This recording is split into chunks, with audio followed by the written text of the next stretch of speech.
Assalamualaikum warahmatullahi wabarakatuh. Nama saya Muhammad Hakim Ismawi dari DPT2A semester 2 2022. Bagi tajuk bagi bab penghayatan akidah, dan kali ini saya akan bincangkan tentang pengurusan jenazah.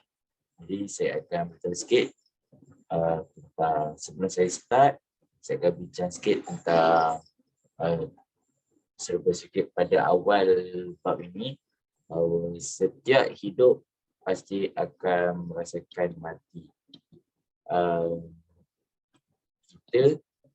Kita perlu ingat bahawa di dalam dunia ini ada begitu banyak kematian dan adalah takdir yang sudah pasti kepada semua manusia, dan kematian ini juga prosesnya tidaklah begitu mudah kerana Rasulullah SAW telah bersabda di dalam hadis riwayat Bukhari, la ilaha illallah inna lillahi sakarat. Jadi Tuhan melainkan Allah, sesungguhnya di dalam kematian itu terdapat rasa sakit.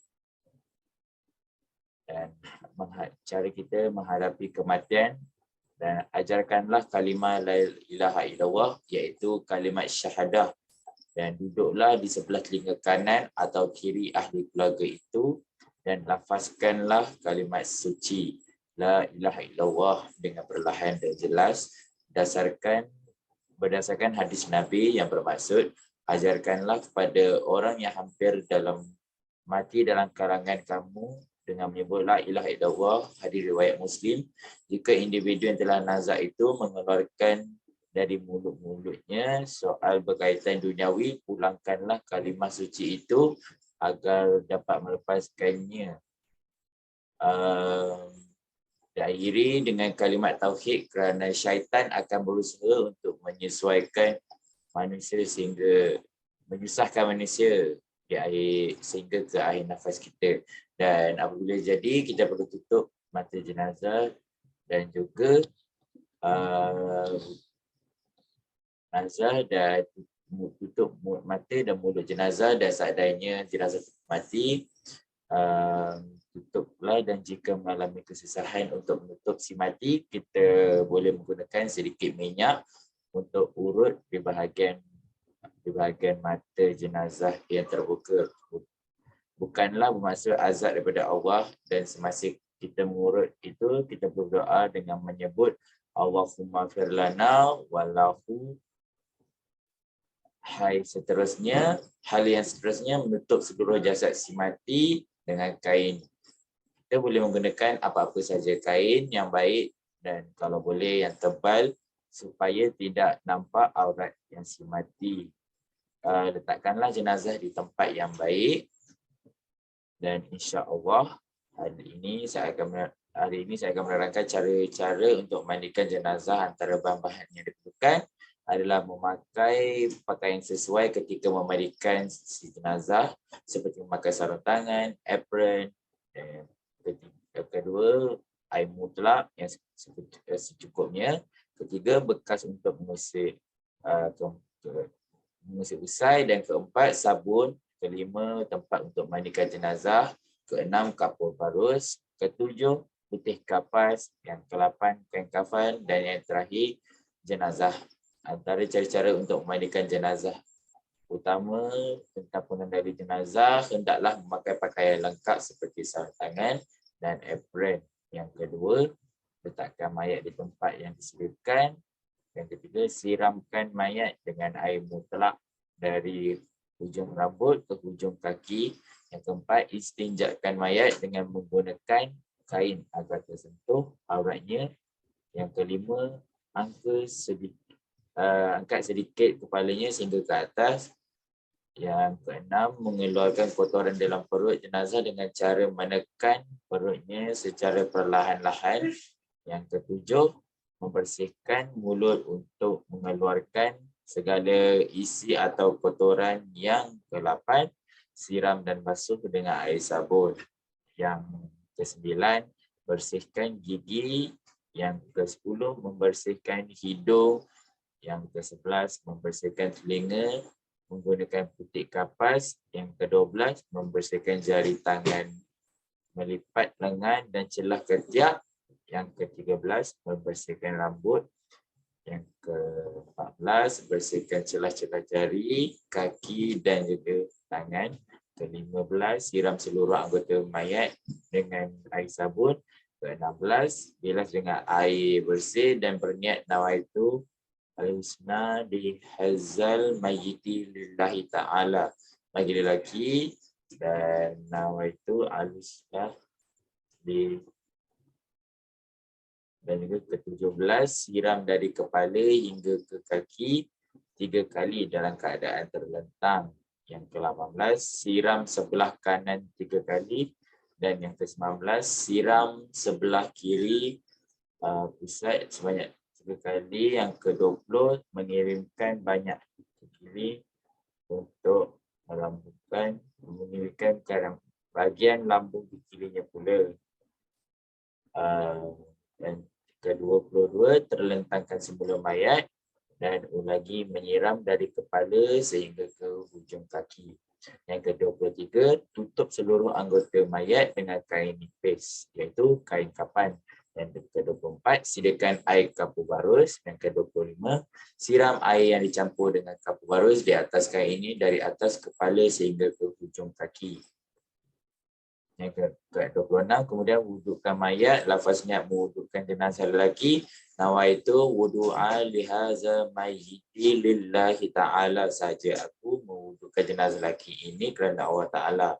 Dan juga lafaz niat bagi jenazah perempuan adalah nawaitu wudu'a lihazihi mayyitahi lillahi ta'ala saja. Aku mewudukkan jenazah perempuan ini kerana Allah Ta'ala.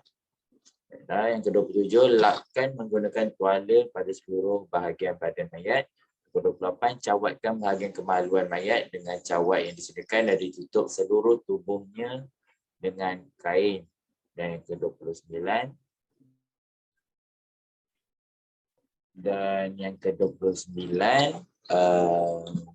adalah setelah itu mayat diusung ke tempat perbaringan dengan dikafankan. Dan cara-cara mengkafankan jenazah.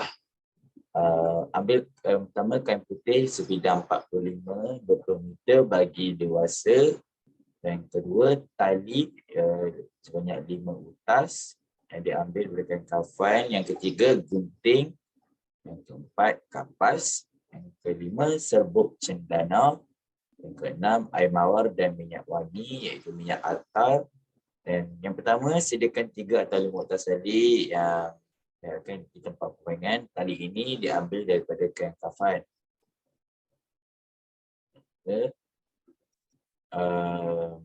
Kedua, ketinggian jenazah diukur dengan menentukan kepanjangan kain kafan. Yang ketiga, kain kafan dipotong menjadi 3 bahagian dan ketiga-tiga kain dihamparkan dalam keadaan bertindih adalah satu sama lain dan disertakan 3 atau 5 utas tali. Kelima, hamparkan kapas segulung di tengah-tengah kain memanjangkan ke bawah mengikut anggaran saiz jenazah. Keenam, serbuk cendana ditaburkan di atas kapas yang telah dibentangkan. Dan yang ketujuh, angkat mayat tersebut dengan berhati-hati. Kemudian baringkan di atas kain kafan yang sudah dibentangkan. Yang ke-8, tutup jenazah itu dengan kapas yang telah disediakan pada bahagian-bahagian berikut seperti kemaluan, kedua-dua siku, tangan dan dada, kedua-dua telinga, muka dan juga kedua-dua kaki. Yang ke-9, sekali lagi menaburkan serbuk kayu cendana di atas kapas yang berada di atas jenazah. Dan juga ke-10, kain kafan diselamatkan atau ditutup dari lembar yang paling atas sampai lembar yang paling bawah. Ada 1 persatu dan 11 ikat tali kain yang telah disediakan sebanyak 3 atau 5 ikatan bermula daripada bahagian hujung kaki, lutut dan pinggang dan hendaklah ikatan hidup, iaitu boleh dibuka kerana tali ini akan dibuka semula ketika berada di dalam kubur atau diletakkan di dalam kubur. Dan juga yang ke-12, biarkan bahagian muka terbuka untuk tatapan yang terakhir bagi sanak saudara. Ke-13, tali di bahagian leher di atas kepala diikat apabila jenazah sedia untuk diusung atau untuk disembahyangkan. Dan yang keempat, setelah siap renjaslah air mawar dan sapulah minyak wangi pada jenazah. Baiklah. Posisi solat bagi jenazah. Solat bagi jenazah lelaki adalah disyaratkan jenazah itu meletakkan di hadapan imam. Begitu juga jika sembahyang jenazah itu dilakukan di atas tanah perkuburan, maka hendaklah kedudukannya bersih mati berada di hadapan imam dengan imam itu menghadap ke arah kiblat. Dan jika jenazah bagi lelaki, kita meletakkan kedudukan kepalanya di bahagian sebelah kiri imam dan kedudukan bahagian kakinya di bahagian belakang dan imam. Jika jenazah itu perempuan, maka ambillah kita untuk meletakkan kedudukan kepalanya di bahagian belakang dan imam dan kedudukan kakinya di bahagian kiri sebelah imam. Yang demikian, sekiranya imam adalah yang menunaikan salat jenazah tidak mengikut kedudukan seperti ini, seperti di tengah-tengah jenazah lelaki dan di kepala perempuan, maka hukumnya solat tersebut adalah sah. Kedudukan ini dari segi hukum syarak dan sunat tahajud. Okey, seterusnya kita bagi kepada dunia solat jenazah di bawah untuk lelaki yang bunyi seperti berikut, kecuali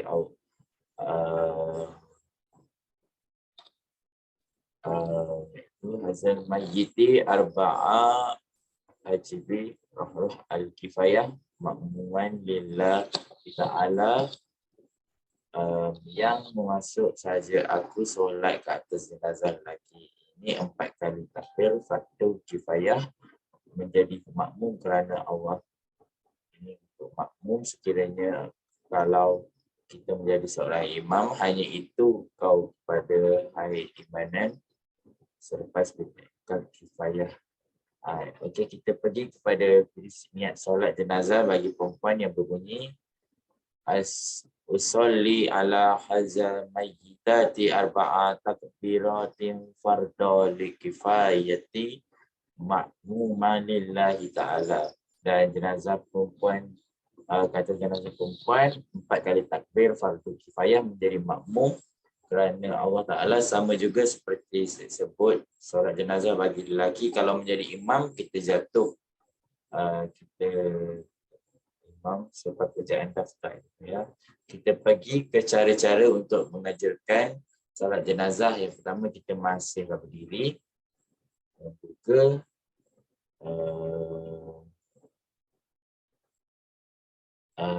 juga kita masih lebih tegak dan mau kedua kaki kita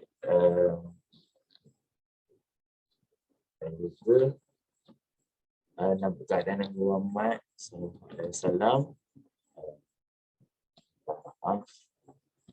tegak dan mau kedua kaki. Pertama, kita hendaklah baca surah Al-Fatihah.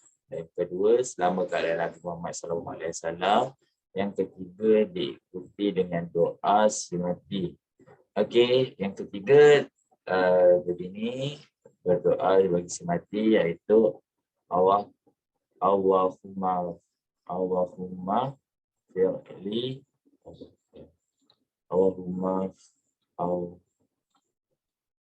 Allahumma fi'ir lahu warhamhu wa'afihi wa'fu anhu.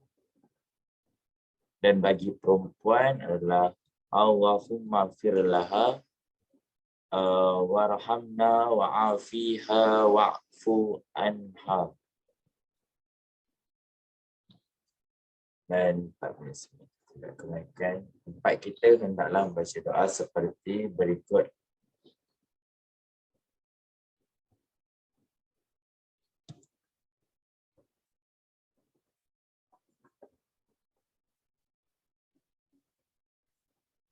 Sekarang saya akan membincangkan tentang cara-cara menghubungkan jenazah.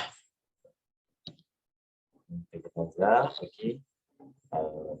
Setelah selesai disolatkan, jenazah diangkat hingga ke pintu muka pintu sama ada rumah ataupun masjid dan dikeluarkan dengan perlahan sambil dibacakan surah Al-Fatihah beramai-ramai sebanyak 3 kali, lalu dibawa ke tanah kuburan, dihantar ke pusara dengan cara dipikul atau dibusung melalui 4 penjuru dengan mendahulukan kepalanya lubang kubur memadai untuk ukuran jenazah, dan dalamnya lebih kurang 6 kaki atau sekurang-kurangnya dalam kubur itu dapat melindunginya daripada binatang buas dan baunya tidak terhidup oleh setiap kubur lain. Dan juga setiap kubur lazimnya mempunyai lahat, iaitu lubang kecil sekadar dapat memuatkan jenazah di tengah-tengah, dan di dasar kubur jika tanahnya lembut atau di tepi, dan jika tanahnya keras dikatakan ini ditinggikan bahagian kepala dan dibuatkan bantal tanah. Cara meletakkan jenazah ke dalam liang lahat, yang pertama masukkan ke dalam lubang dengan merobohkan kepalanya, dan sunat membaca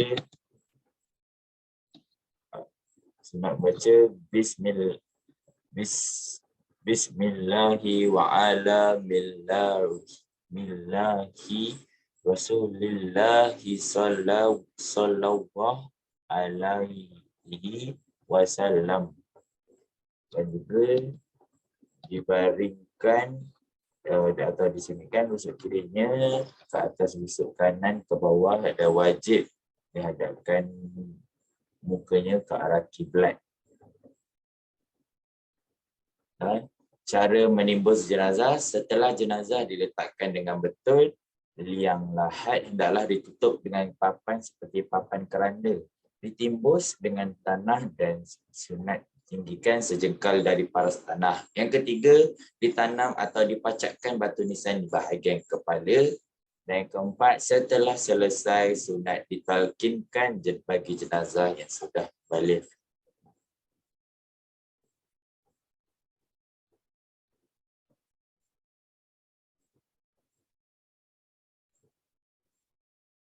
Baiklah, itu saja daripada saya, Muhammad Irfan Hakim Ismawi dari DPT2A, tentang cara-cara pengurusan jenazah.